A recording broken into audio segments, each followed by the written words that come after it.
Our first week of our journey, Detours, our message series that we're going to go through as we look through the life of Joseph in Genesis, starting with Genesis chapter 37. I decided to call this Journey Detours because, as you can see with my absence last week of not feeling well, detours happen in our life pretty regularly. And so how do we handle this? And I love watching reading and seeing the story of Joseph and how having the right mindset during those detours, as we call them, will help us greatly as it will influence us along this path, this race that we are running. And so we're going to enter into this 9-week series through the whole summer, and hopefully it speaks to you. And I say it's called detours. We say it's detours, but actually, in God's mind, those are all parts of our life. This was all a part of His plan. We think that we have detoured off, or like the valleys of our life, like the sicknesses and the deaths and issues, financial issues, are like detours. Like, these shouldn't belong in my path, in my faith. And so I feel like we call them detours. Like, if you look about the story of Joseph, all the things that he went through, you kind of look like, man, those are detours from the dreams that he had. If you remember those dreams of people bowing down to him. And so then he gets, as we go through the story, you see all these detours. Well, they're not detours. Maybe in Joseph's mind, it's detours to the very end, but they're actually the path that God had destined to get him to the place, the end point, the ending destination. And God's the only one that knows that ending destination. When I was in my third or fourth year in youth ministry, I took the teens every 2 years to the International Youth Convention for the Church of God. And we went to Orlando. And we went, and the last day we decided to go to the beach. We went to the beach, and an amazing thing happened. I was able to baptize 10 kids in the ocean, and it was very spontaneous and not planned, and it was an awesome experience. And so we left Orlando, went to Daytona. We were there for a couple of hours in the ocean. And then we decided to go to another church in the Daytona area to shower, so that 18-hour bus ride wasn't going to be with salty, nasty kids. And so they already stunk. And so we wanted them to be nice and good smelling on the way home. And so we went to this church in Daytona, and as we pulled into this church, we started backing into this spot, and all of a sudden something happened. And it was the transmission to the bus, this charter bus, went out as we're in this parking lot. And I'm like, oh no, what do we do? And I'm like, at least it's not our vehicle, or it's not, it's a charter bus. Well, it's a small charter company, and it's not like they have stations all over. They were stationed in like Sullivan, Illinois, and there was like a couple of buses. And so I'm like, oh no, what are we going to do? Well, just happened that the church that we were at had this mechanic who works on like semi-track trucks and can do buses. And they called him up, and he came, and he had the part. And he totally redid everything with this bus, but it took an extra like 4 hours. And I'm sitting with these kids in this church that we're just supposed to shower and leave, and we're here for 4 hours wandering this church, and this church was very gracious to let us be there, and we're there for 4 hours. Well, anyway, we got on the bus. Well, our bus driver is only supposed to drive for a certain amount of time, legally. Well, we're way past that time, and he had to get to Kentucky to switch drivers. And it's way past his time limit, and so I'm freaking out, and I'm sitting there, like, holding the seat in front of me, watching him, and I'm, like, kind of making loud noises to keep him up, like, and try to keep him awake, and doing all these things so that he's not falling asleep, and I'm, like, everyone is, like, out, cold, and I'm just, like watching, because I don't want necessarily my life to end, but I don't want all these awesome teenagers to end tragically in a bus accident near Chattanooga in the mountains or something like that. And so I'm making these loud noises, and we switch it out. Well, on the way home, we get to Illinois, and we get to about Mount Vernon, and parents start calling us because we've told them that we're going to be hours late. And as we get to like Mount Vernon, we're supposed to stop in Sullivan, Illinois, and they're like, there's some really bad storms coming through Sullivan. Well, it just so happened an hour or 2 hours before we get there, a tornado rips through Sullivan, Illinois. And as I think about that, and the parents, if we wouldn't have given the 4 hours of buffer that God did at that time, we would have been there, and the parents would have been there when tornadoes ripped through Sullivan, Illinois. And so I think about that story, and the reason I want to share that is because sometimes God uses what we think are detours to put our paths in sync in our journey with His will. It was God's will and provision to protect us from those tornadoes. He wanted us to wait around and me to freak out and learn how to have faith in Him and to trust Him during that situation. While all the kids had zero problems whatsoever, they just slept. And I was freaking out. He taught me something, taught all the other leaders something in that moment. That was all a part of His plan. It's important for us as we start this series to do a little brief going back in time of understanding a little bit what has happened previously to the story of Joseph in chapter 37. So I want to do a quick rundown, and I'm going to skip past Adam and Eve, and I'm going to skip past Noah, and I'm going to go straight to Abraham. And as you know, hopefully you know that Abraham was the one God called to be the father of many nations.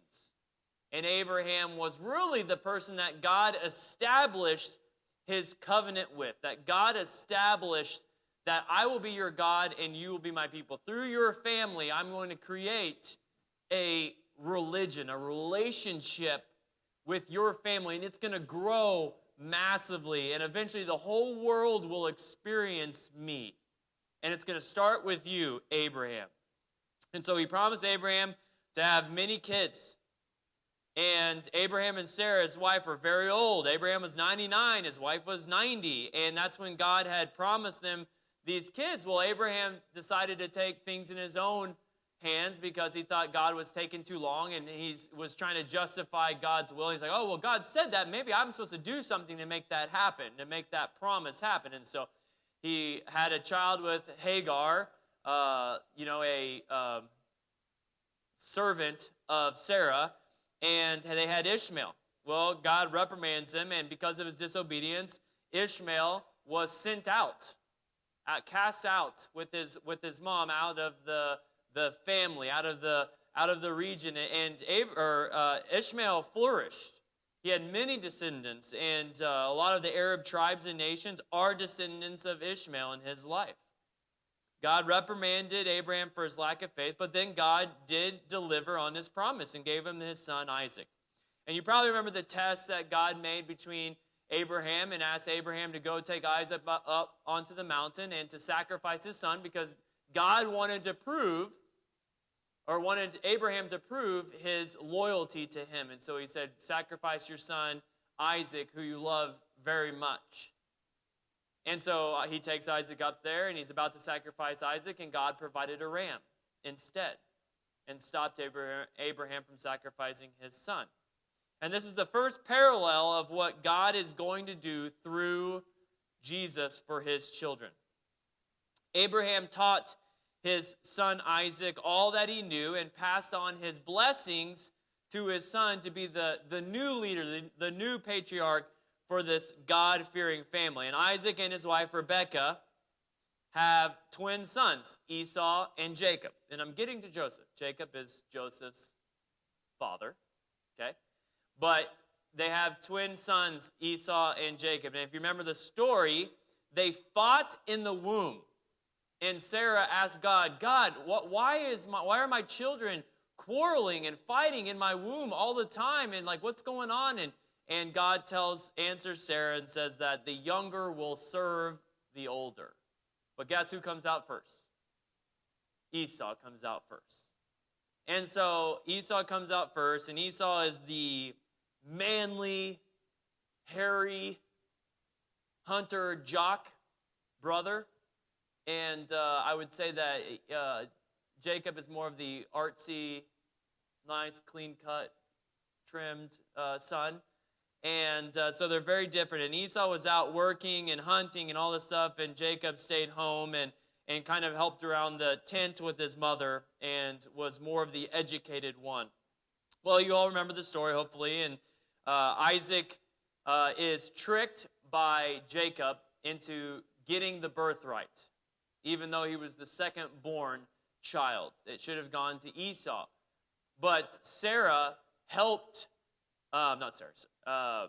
Rebekah helped her son get this to trick Isaac because God had told Sarah that the older would serve the younger. So Sarah was spoken to by God. I know this kind of sounds deceiving, but if you read and dive into this, it's actually Isaac who is blinded by his love for his manly, hairy son, Esau. Okay, and so God is actually, this is all working together because God spoke to Rebekah that Jacob is supposed to be the patriarch, even though he came out second.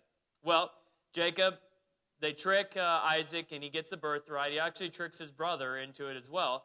And Jacob flees his brother for his life, and he becomes the patriarch, and he has the blessing from God. Well, then later on in the story, Jacob wrestles with God, and after his wrestling with God, he changes his name to Israel. All right? Then he himself is tricked as he finds a bride, and he's working for his bride. He works 7 years for hopes for the hand of Rachel, and the father of Rachel says, "Here's my daughter you've worked for, and it's Leah."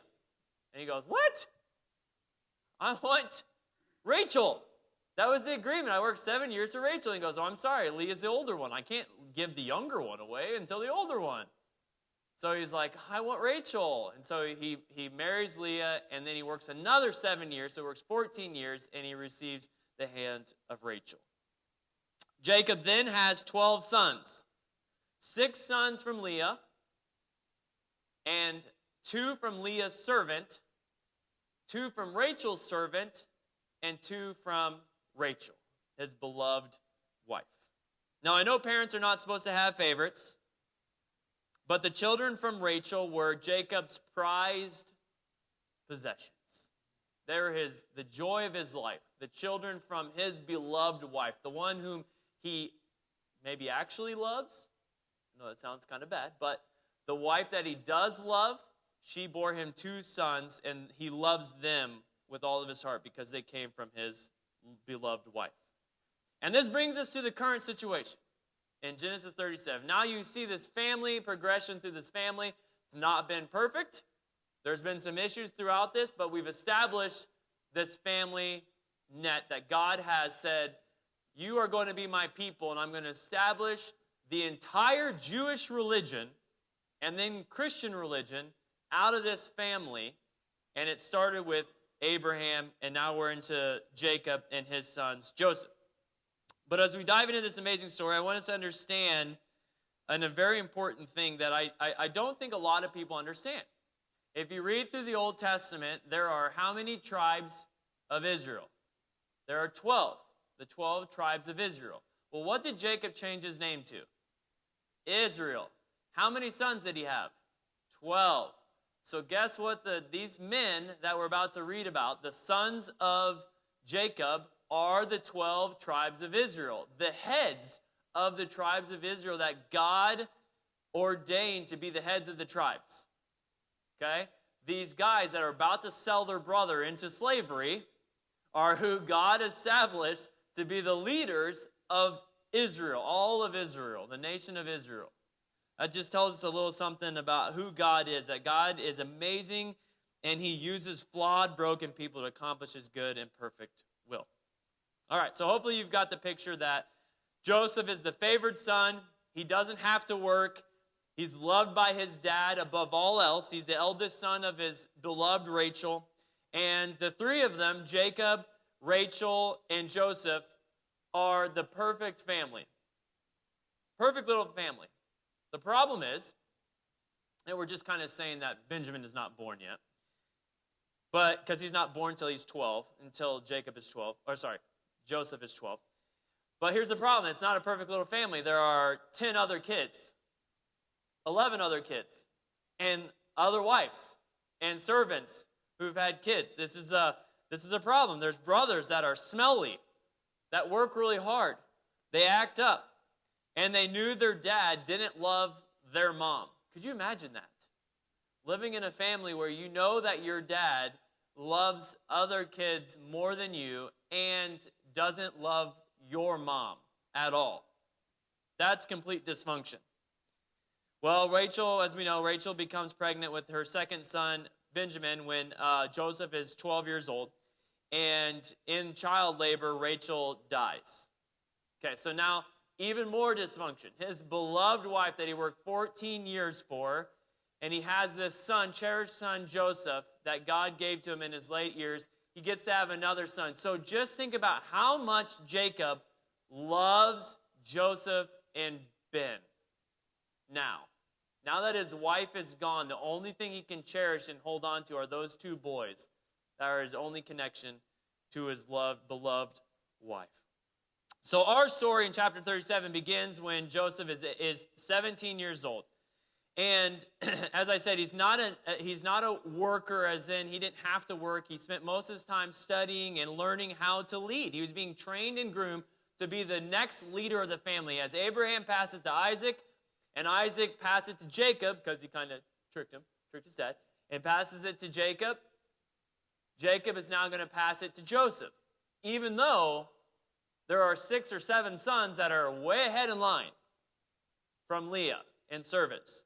But he's grooming Joseph to be the next patriarch of the family. Well, one night, Joseph has a dream about all of his brothers. And in this dream, all the brothers are holding these bundles of grain. And in this dream, these bundles of grain all bow down. And Joseph he's the only one that is standing straight up. And all these bundles of grain bow down to him. Well, Joseph wakes up and he tells his brothers, because it's a weird dream. Okay, I think all of us have been in that place. If you have a weird dream, you have to tell someone about it. Man, I just had the weirdest dream. Man, I was whatever. I remember those. I mean, I tell people all the time, those dreams where you're running and you're like in quicksand and you can't get away and there's something chasing you. Like, I always have to tell Megan about the weird dreams that I have. And so Joseph tells his brothers these dreams. Well, let's just be honest. His brothers didn't like him. Okay, they were jealous of the relationship they had and the fact that he never had to work. He never had to work. I mean, my kids complain when their shares, like if I get them ice cream and there's like a half of a little scoop more, oh, that's not fair. That's not fair. They got more than me. Or when their chores aren't equal. Well, I had to do more than them. It's not fair. I mean, all the time, you guys, I mean, I'm sure you guys have all experienced that in your life. And I know, I kind of know exactly what Joseph's brothers feel. Those 10 other brothers felt. When I was a kid, I mean, I had to do a lot of work. I had to mow and weedy and help, all with manual labor, and my sister just dusted inside. Dusted and vacuumed inside. That's all, and she didn't even do a good job with it. I mean, and that's all she did, and it was like a complaint. I'm outside sweating to death and digging and all sorts of stuff, and like outside working for hours, and she's like acting like she's doing something and complaining. And I would say, this is not fair. Why do I have to do all this work? Well, this is the same mentality that Joseph's brothers were having with him. When he has this dream that says they're going to bow down to him, I mean, I bet they wanted to pound him right there. You think I'm going to bow down to you? You got another thing coming, you little punk. Could you imagine how they felt while they were being shepherds and working the fields and doing all these things for the father? For their father, for Jacob, so that the family could flourish. And they were obedient sons all throughout their days. And yet this little Joseph comes along down the road. It's like the 6th or 7th kid down the line. And he gets to stay inside. And he gets this fancy dancy coat. And he gets to learn. And he gets to be the next leader of the family when you had sweat and bled for the family, and you're outside, you're with the animals, dealing with all the things that farmers and shepherds have to deal with. But Joseph, without having any sort of earning any sort of way, Joseph is just born into this position because of who his mom was. Not fair. Not fair. Well, the brothers, I think after the first dream, kind of laugh off this dream and bite their tongue a bit. And I think it was out of respect for their father. Okay? They know, man, This is Dad's favorite. If we do something to him, he's going to tell him. Then Dad's going to really come down on us because they love him more than anything. I'm sure some of you are thinking in your head, oh, I had a sibling just like that. I had a sibling just like that. Well, I also think that the reason why they didn't do anything to Joseph then and didn't pound him or whatever they wanted to do with this is because they deeply desired for their father to see their worth. They deeply decided, man, if I just keep doing what I'm doing, if I keep living the life I'm living and obeying my father, that he is going to see my value. And I might earn the respect and favor that Joseph has earned from him. Joseph then has another dream, and this time he decides to tell the whole family. Tells his father, tells the brothers, mother, and I don't believe he quite got the response he was hoping to get at this time. He tells the story that the sun and the moon and 11 stars all bowed down to him. So he gets up, has another, psychedelic dream, and he wants to tell people about this dream. And so when he goes and tells, he doesn't quite get the response that he was hoping to get. Now, I don't know if many of you remember that. I remember when my sister was in like 5th grade, she had a pretty crazy dream about before a surgery that she was going to have, and we all kind of pushed it off like, oh, you're just trying to get out of this.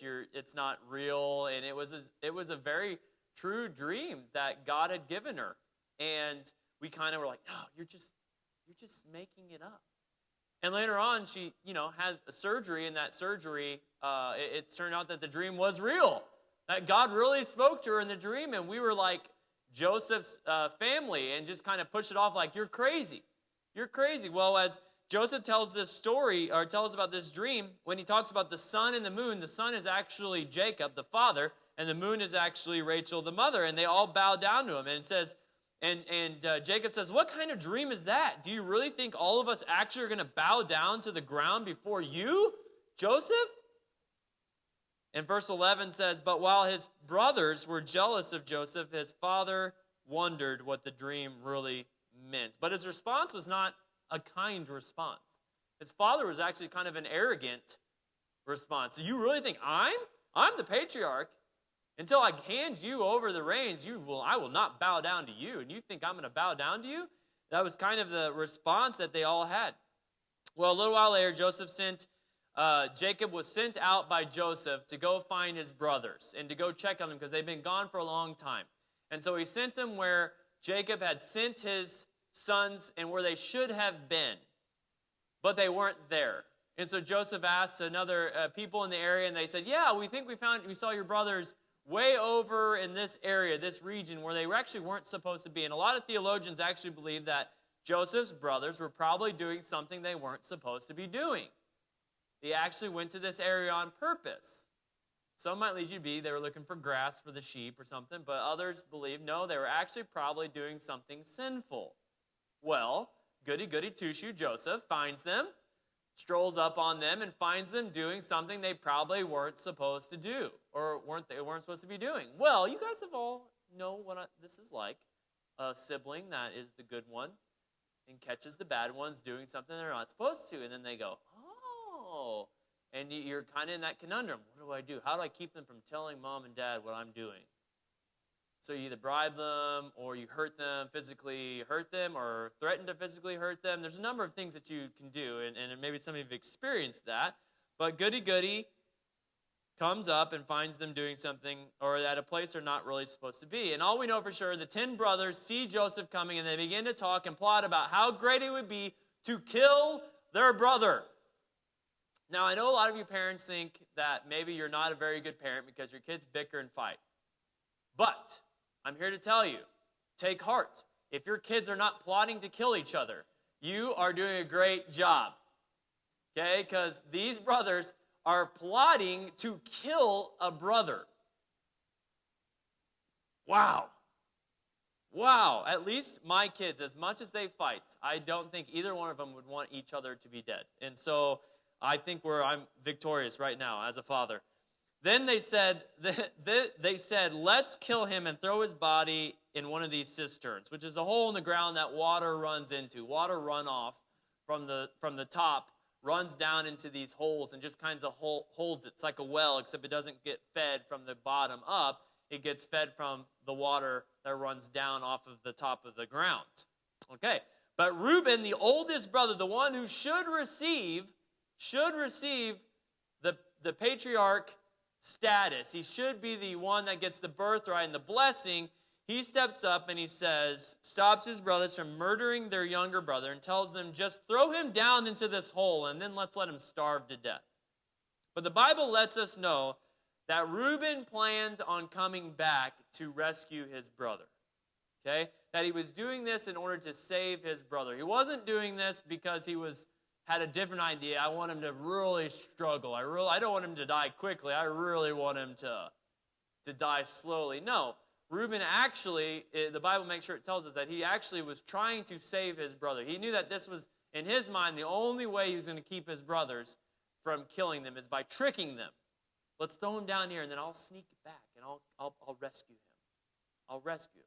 And I still believe it was because he was trying to find favor in his father's eyes, trying to prove himself to his father.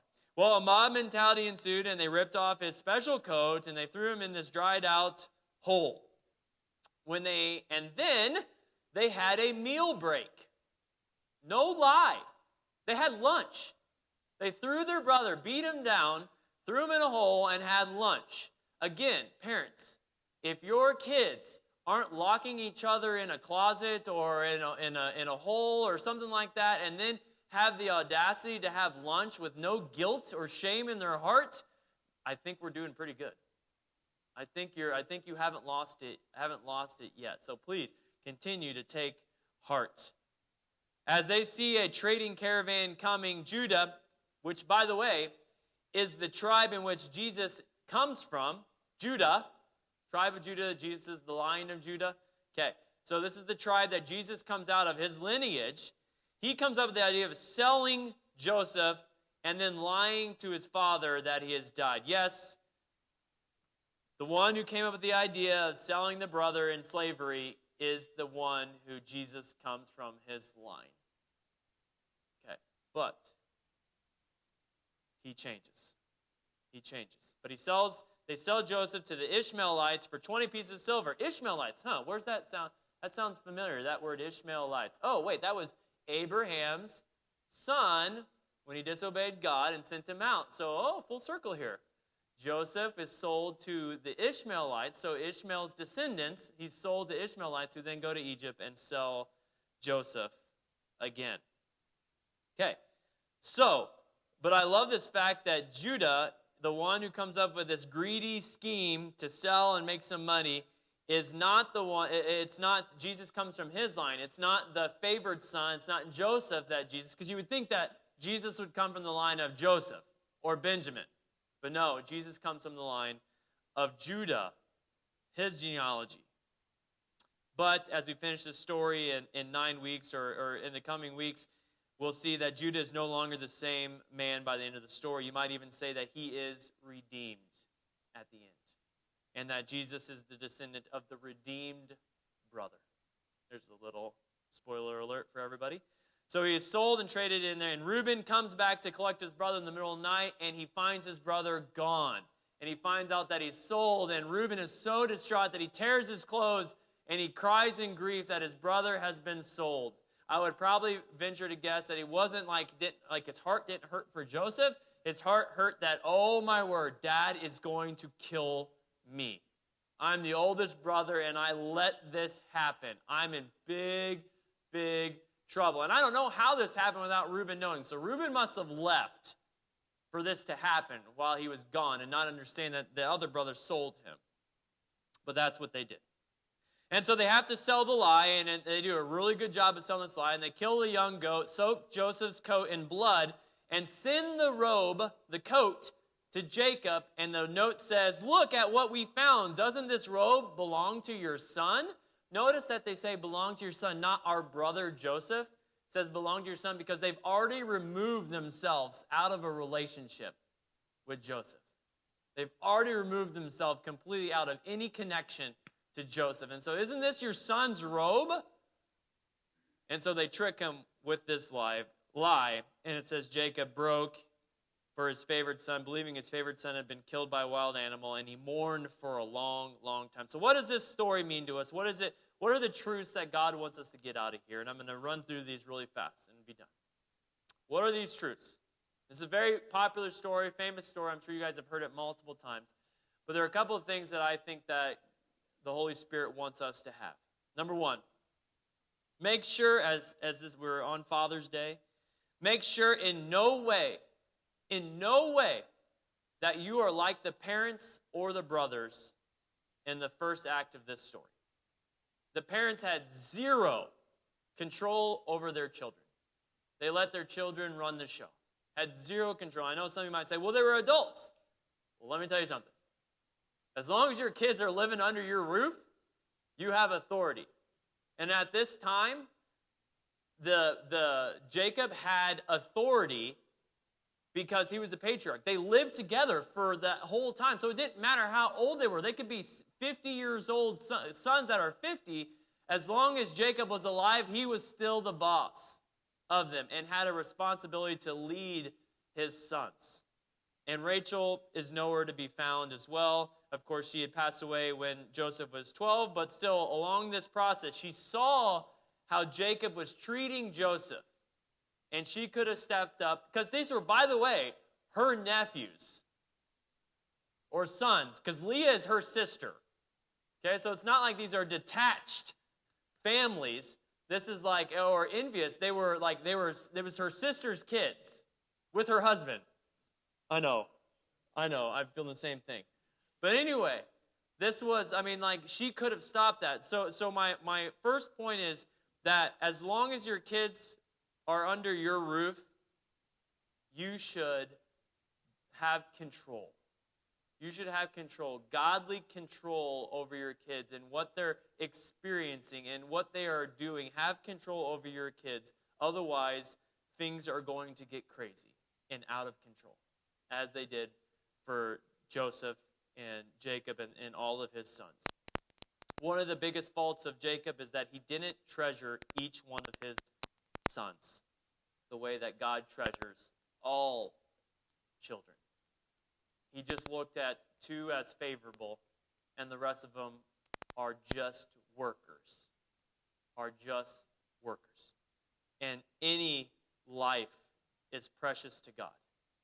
They're all precious to God. That's why I've always hated when parents sometimes will say, oh, that was my kid, that was our oops baby, or our mistake baby, or whatever. Like it was, oh, we didn't plan on it out. And it's like an oops baby. I can tell you for a fact that even if you didn't plan on it, God did. And every life is so precious to God. And that's the problem. I think that's what Jacob's problem was. He didn't realize that every single life is precious to God and should be cherished and valued. Okay? Second part, Reuben is made out to be the not-so-bad brother. He was the eldest and the leader of the family, leader of the boys. He should have himself stood firm for what he believed, even if it meant he himself would have been thrown into the pit. Okay? He kind of did the cowardly thing and kind of played into it. He's like, oh, no, don't kill Joseph. Let's just throw him into this pit, and then I'll come back and rescue him in the night, quietly. I'll come back and rescue him. Because he himself didn't want to lose his own authority and his own status. He was protecting himself. Okay, yes, in his heart, he had that guilt and that movement by God to do something to stop this, but he wasn't willing to get burned or get injured himself. And so he kind of did the cowardly go around the situation to stop it so that I don't myself get burned by it. And guess what happened? He still got burned. And he was unsuccessful at doing what he did because he wasn't willing to stand firm and be willing to be thrown into the pit with his brother for what he knew was right and what he knew was true. And I feel like a lot of us as believers, we do the same thing. We kind of skirt around hot, risky areas in our world. Situations where the Holy Spirit tells us that you need to stand firm right now in the situation, even if you get burned. But we're like, oh, I just don't I don't want to get hurt. I don't want anything to happen to me. I kind of like my life right now. I don't want this friend to not like me anymore, or this brother or sister to be mad at me, or my son or daughter to be mad at me. And so I don't want to say anything, even though the Spirit is telling me I don't want to say anything to them because I don't want to hurt our relationship. And we're not willing to be thrown in. We're not willing to be thrown into the pit with a loved one because we're afraid what might happen to us. We're afraid what the consequences of us standing firm for the Lord might be in our life. Friends, be willing to be thrown in the pit if it means to stand up and rescue another soul. Another truth, we have to stop being jealous and envious of other people's successes, especially among other believers. As you think about Joseph's life, and I think about the life that he lived, and what the problem was that the brothers were so envious of Joseph and what he had. They were so envious of what was happening in his life, and they couldn't look past what he had and what they didn't have. They all desired their father to love them and to see them as cherished, loving children. And so they became jealous and envious, and that caused them to give a foothold for evil to come into their lives. And that's what happens. Song of Solomon 8:6 says, jealousy is as strong as death. Jealousy, if allowed to grow and fester, leads to devastating consequences and a life full of regrets. Instead, they should have believed what, I know this came later on in the New Testament, but Romans 12:15, this is what we need to have in our own mentality. It says, rejoice with them that do rejoice and weep with those who weep. So those that weep, we're supposed to weep with them, and those who rejoice, we need to rejoice with. And so instead of being jealous about what other people have in their life and the successes of their have, we're supposed to rejoice with them. But I don't think we do that. I think when people are successful and have good paying jobs and have success in their life, I think a lot of times we look at it with envy and jealousy. Well, why did they get that? Why doesn't God bless me like they're blessing this person or so-and-so? I just don't understand. I'm living faithfully to God. Why don't I get blessed too, like them? And that jealousy and envy will lead to evil and sin in your life. It gives a foothold for more to fester inside of you. That's darkness. That's not light. And you can see this from this story. And what we need to understand is that when one person has success in the kingdom of heaven, when one person, in our family, in the family of God, has success, we all have success. If you watch football games, they're called the big uglies, the big ugly linemen, the big 300-pound linemen that push people around so that the running back can run all the way for a touchdown. Always one of the first people is that 300-pound lineman runs up and he lifts up the running back or the wide receiver or the quarterback, lifts him up, like, yeah, way to go, buddy. Because it's a team. Without them, the big uglies, the big linemen, pushing people around and making holes, they can't score as a team. They can't get through there. And when one person has a success in the family of God, when one person has a success in the church, we all should be rejoicing, because that means that we're one step closer to God accomplishing His will. And not look at it as, man, why do they get all the successful stuff? Why do they get all the good stuff? And I'm left taking out the trash or something else. And you got to look at it as we're all on the same team to accomplish God's goals, His mission, His will. And when one person is successful, we all are successful. So when Joseph's brothers hear about Joseph having a dream that he's going to be on high and people are going to bow down to him, the proper thing, and this is hard for family, but the proper thing is, oh, that's awesome. That means my brother is going to have power and authority. That's great. My little brother is going to be successful. That's awesome. And in our church, when something great happens in our church, we should be like, and someone has success, we should be like, oh, yes, God's on the move in your life. God's doing something awesome. I'm not going to be jealous for the good things that are happening in your life. I'm going to come around and say, congratulations. Let me help. Let me pray for you. Let's celebrate. Let's celebrate these successes. But unfortunately, we're not. We're not. Because I think, and I'm closing here. So Nate, Jessica, if you guys want to come up here, and I have Jacob talking about Jacob all the time here. I read this quote and I'm going to end with this quote. And it says it's talking about Jesus.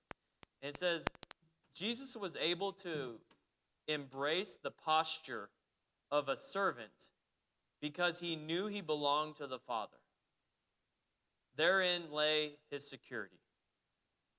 He had to prove nothing because his security lied in Christ, knowing who he was and who he belonged to. And I think that's our problem. It's that those sons were trying to prove themselves to their father constantly because the father never told them how valuable they were to him and how much he loved them. But guys, guess what?